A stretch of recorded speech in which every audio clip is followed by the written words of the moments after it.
Bwana, mambo vipi? Leo katika pitapita zetu mitaani Starnex Media tumekutana na vijana mbalimbali ambao wana vipaji mbalimbali, lakini pia wana ndoto mbalimbali za kuweza kuzifanikisha katika maisha yao. Sasa nipo na kijana wangu hapa ambaye atajitambulisha. Jina lako kaka? Elisha. Elisha, wewe unasoma darasa la ngapi? La 6. Shule gani? Sokoine. Okay. Shuleni wewe unashika nafasi ya ngapi? Ya kwanza. Nafasi ya kwanza. Oh, safi sana. Sasa wewe una ndoto gani katika maisha yako ya kuweza kuitimiza ili kuhakikisha maisha yako baadaye yanakuwa mazuri? Kuwa askari. Ya kuwa askari. Na ni kwa nini unatamani kuwa askari wakati watu wengine wanazo ndoto nyingi, labda kuwa madaktari, kuwa walimu, kuwa wahasibu? Wewe umechagua kuwa askari? Nimechagua kuwa askari kwa ajili ya kulinda rasilimali za watu. Ndio.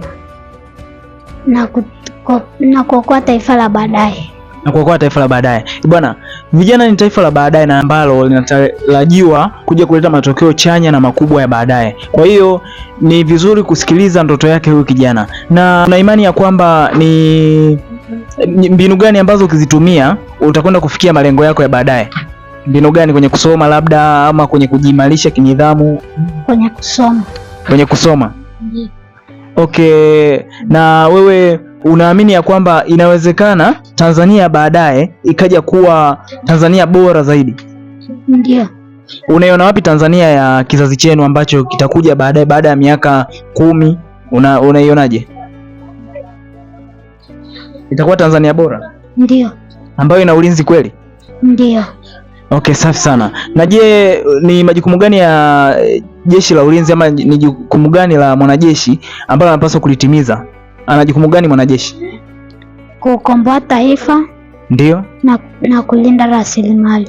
Safi sana. Kwamba mwanajeshi anazo ama anayo majukumu ama kazi za kulinda taifa na kuweza kulinda rasilimali za watu.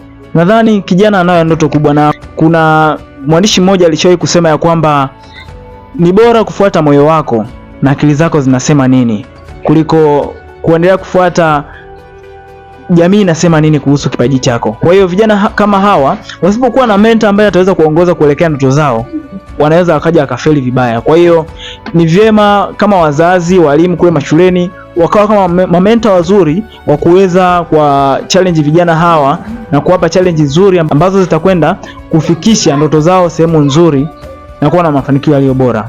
Karibuni sana. Stay with us.